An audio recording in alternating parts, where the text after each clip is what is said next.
সম্পর্কে যে তাফসিরে তথ্যগুলি আছে এরপরে আমরা কিছু পর্যালোচনা করব। রানী বিলকিসের পিতার নাম সারাহিল ইবনে মালিক ইবনে রাইয়ান ইবনে ওলিদ এবং রানী বিলকিসের পিতাদের সম্পর্কে বলা হয় যারা এক নাগারে 40 পুরুষ পর্যন্ত ইয়ামানের শাসক ছিলেন। তাদের যে ডাইনেস্টি, তাদের যে বংশ, এটা এক নাগারে 40 পুরুষ পর্যন্ত তারা ইয়ামানের শাসক ছিল, এরকম তাফসীরকার উল্লেখ করেছেন। তো এই রানী বিলকিসের পিতা সারাহিল সে মনে করত যে কোনো মানুষ তার সমকক্ষ নাই, কাজেই তিনি বিয়ে করতে পারছেন না। শেষ পর্যন্ত তাকে এক জিন মহিলার সাথে বিয়ে দেওয়া হয়েছে, এরকম কথা আছে, কিন্তু এই কথাটা আমার কাছে গ্রহণযোগ্য নয়। আপনি অধিকাংশ তাফসীরে পাবেন যে রানী বিলকিসের মা উনি জিন ছিলেন। ওনার মায়ের নাম তাফসীরে বলা হয় মালামা বেনতে শিশান। মালামা বেনতে শিশান ওনার মায়ের নাম। অন্য একটা নামও আছে। তো যাই হোক, তো এই মালামা বেনতে শিশানের কথা বলে যে উনি জিন ছিলেন, কিন্তু এই কথাটা সত্য নয়। তার কারণ জিন এবং মানুষের মধ্যে দাম্পত্য সম্পর্ক হতে পারে না। তো যদিও জিনেরা এভাবে অন্যায়ভাবে কিছু করে এরকম ইতিহাস পাওয়া যায়, কিন্তু জিন এবং মানুষের দ্বারা বংশবিস্তার হতে পারে না।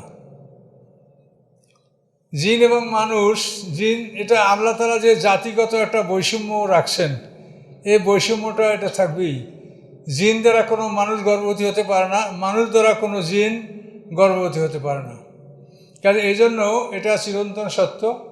পৃথিবীতে আপনারা এটা বহু নিদর্শন দেখতে পাচ্ছেন যে প্রত্যেকটা জাতির একটা আলাদা বৈশিষ্ট্য আছে। এই বৈশিষ্ট্যের মধ্যেই সেই জাতির একটা সীমাবদ্ধতা আছে, যাতে এক জাতির সাথে আরেক জাতির এভাবে বিবাহবন্ধন বা তার দ্বারা বংশবিস্তার এটা সম্ভব না। জিন দ্বারা যদি মানে মানুষ গর্ভবতী হতে পারত, তাহলে যে কোনো এক মহিলা সে অন্যায় করেছে, কিন্তু সে মানে আত্মরক্ষা করার জন্য বলবে যে আমি কোনো পুরুষের সংস্পর্শে আসি না, এটা আমার তো জিন দ্বারা হয়েছে। তাহলে আপনি এটার কি বিচার করবেন? কাজে এই জন্য আসলে এই ধরনের বিষয় আসলে ঠিক না যে রানী বিলকিসের মা জিন ছিল, এটা সত্য নয়। আর 2 নম্বর কথা হচ্ছে যে আল্লাহ সৃষ্টির মধ্যে সুন্দর কারা? আল্লাহ সৃষ্টির মধ্যে মানব জাতি তো সুন্দর। আল্লাহ তাআলা মানব জাতিকে তো সুন্দর করে সৃষ্টি করছেন। মানব জাতি আল্লাহর সৃষ্টির মধ্যে প্রথম সুন্দর, এরপরে সুন্দর ফেরেশতা, তারপরে সুন্দর হলো জিন জাতি। কাজে সৌন্দর্যের দিক দিয়ে জিন জাতি হলো 3য় শ্রেণীর। কাজে মানুষের কেন মানুষ পছন্দ হয় না সে জিন বিয়ে করবে, এটা কি সম্ভব? জিনেরা তো মানুষের মতো এত সুন্দর না। জিনেদের দৈহিক গঠন বা দৈহিক আকৃতি প্রকৃতি কোনোটাই মানুষের মতো এত সুন্দর নয়। কাজে এই জন্য রানী বিলকিসের মা জিন ছিলেন এই কথাটা বিশ্বাসযোগ্য নয়। অথচ অধিকাংশ তাফসীরকার বা অধিকাংশ হয়তো বক্তারা কি বলেন আমি জানি না, রানী বিলকিসের মা জিন ছিলেন এরকম একটা কথা কিন্তু সমাজে প্রচলিত আছে, কিন্তু এই কথাটা ঠিক না। রানী বিলকিস অসাধারণ জ্ঞানের মালিক ছিলেন। তাফসীরে যে বিষয়গুলি পাওয়া যায় যে রানী বিলকিসের পিতা ইন্তেকাল করার পরে তার পিতা সারাহিল, তার কোনো পুত্র সন্তান ছিল না। তো এখন ওই বাবা মারা গেছে, এখন সে কন্যা, এখন সে বলে যে আমি আমার রাজা হবে। এটা তো মানে রাজবংশ, বংশানুক্রমে এরা রাজার ছেলে রাজা এভাবে। তো উনি যখন বলেন যে আমি রাজা হব, তখন ওনার সম্রাট ইয়ামানের লোকেরা এটা সবাই একমত হলো না। একদল বলে যে না আমরা পুরুষ শাসক চাই, আর একদল বলে যে না আমরা এই নারী শাসক, যেহেতু এই বংশীয় রাজা আমরা একে চাই। এভাবে শেষ পর্যন্ত ইয়ামানটা 2 ভাগে ভাগ হয়ে গেল। একদল পুরুষ শাসক চায় আর একদল নারী শাসক। এভাবে ইয়ামানটা 2 ভাগে ভাগ হয়ে গেল এবং রানী বিলকিস এক অংশ শাসন করছেন, আর এক পুরুষ শাসক তারা নির্বাচন, সেও একটা অংশ শাসন করছে। কিন্তু কিছুকাল পার হয়ে যাওয়ার পরে দেখা গেল যে পুরুষ শাসকের চাইতে রানী বিলকিসের শাসন ব্যবস্থা ভালো। তার কারণ যারা বংশীয় রাজা তাদের মধ্যে যে একটা উদারতা বা মনোভাব, এটা কিন্তু প্রজাসুলভ যে একটা থাকবে, এটা কিন্তু সাধারণ মানুষের মধ্যে এটা হবে না। এটা বংশের রক্তের ধারার কিন্তু আলাদাই একটা গুণ থাকে। নবাব বংশের কোনো মানুষ, এরকম বড় পরিবারের কোনো লোক, এদের কিন্তু একটা বংশগত একটা কিন্তু ঐতিহ্য থাকে। তো এখন এটা যখন প্রমাণ হলো যে রানী বিলকিসের শাসন ভালো, আর ওরা খারাপ, এবং ওদেরকে যখন ওই রাজাকে পদত্যাগ করতে বলা হচ্ছে, অস্বীকার করো যে আমি পদত্যাগ করবো না, এবং সেই রানী বিলকিসের অঞ্চলে হামলা করত, চোরাগুপ্ত আক্রমণ করত।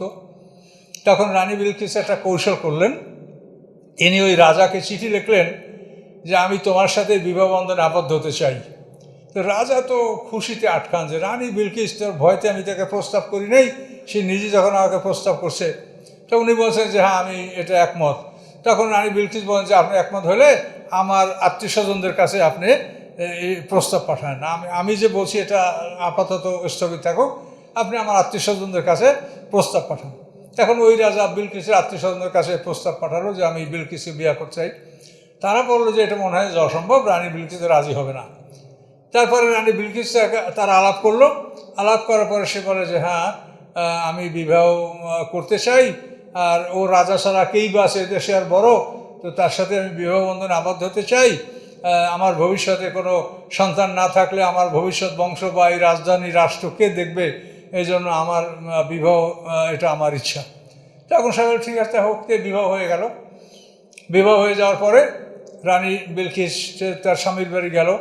যাওয়ার পরে যে ঘরে তারা রাত যাপন করবে সেখানে তাদের সেইভাবে মানে খাওয়া দাওয়ার আয়োজন করা হলো।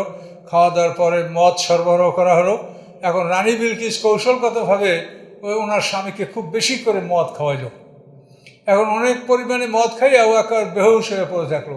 এমতো অবস্থায় রানী বিলকিস রাত্রে তাকে হত্যা করে তার মস্তকটা মানে বাড়ির সামনে ঝুলেই রেখে রানী বিলকিস রাতের আধারে পালিয়ে গেল। এই ছিল তার কৌশল। পালিয়ে যাওয়ার পরের দিন দেখা যায় হ্যাঁ রাজার মস্তিষ্ক ঝুলছে, রানী বিলকিসের খবর নাই। তখন সবাই বুঝতে পারলো যে রানী বিলকিস একটা গৃহযুদ্ধকে এড়ানোর জন্য একাই কৌশল করে রাজাকে এভাবে ধ্বংস করেছে।